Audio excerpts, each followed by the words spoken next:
Bonjour, nous sommes aujourd'hui le 29 mai 2020. Après la forte remontée en avril, les marchés émergents baissent d'environ 2% en euros sur le mois de mai. On constate en effet des prises de profit en Asie et notamment à Hong Kong. En début de surpondération en Asie et surtout en Chine, nos fonds rebondissent plutôt bien sur le mois. GEM Equity s'affiche à plus 0,5% en euros, tout comme GEM Asia et GEM China. Et nos actifs sont environ de 760 millions d'euros aujourd'hui. Depuis le début de l'année, nos trois fonds surperforment leur indice de référence. Pour GEM Equity, cette surperformance s'élève à 4,5%, soit une baisse malheureusement de 11,5% depuis le début de l'année, comparé à moins 16% pour l'indice émergent. L'Asie, et notamment la Chine, gère la crise du Covid-19 de manière très satisfaisante. Pourquoi cette sous-performance ? Tout d'abord, rappelons que les valeurs chinoises surperforment largement depuis 4 mois et que nous assistons tout simplement et récemment à un rattrapage des autres marchés.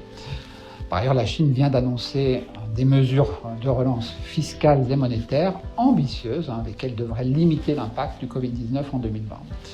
En revanche, les tensions avec les États-Unis reviennent sur le devant de la scène, ce qui fait baisser légèrement les marchés chinois. Qu'en est-il de ces tensions ? Alors, premier sujet, la technologie. Les États-Unis considèrent désormais la Chine comme un adversaire et veulent limiter son avancée technologique. On l'a déjà expérimenté en 2019 avec l'épisode Huawei. Désormais, la tension est montée d'un cran avec des restrictions supplémentaires sur les exportations de composants américains vers la Chine. Washington désire également limiter les exportations technologiques d'autres pays comme Taïwan vers la Chine, ce qui bien sûr n'est pas du goût de Pékin. Deuxième élément, Hong Kong. Pékin vient de passer une loi sur la sécurité de Hong Kong. Cette attitude qu'on peut considérer comme assez dure exacerbe le mouvement pro-démocratie du territoire, ce qui devrait se traduire par des manifestations supplémentaires. Par ailleurs, elle peut remettre en cause le statut spécial du territoire, dont le territoire bénéficie depuis 1992 avec les États-Unis.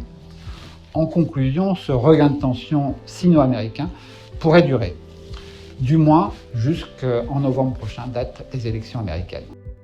Dans ce contexte, modifiez-vous votre stratégie d'investissement ?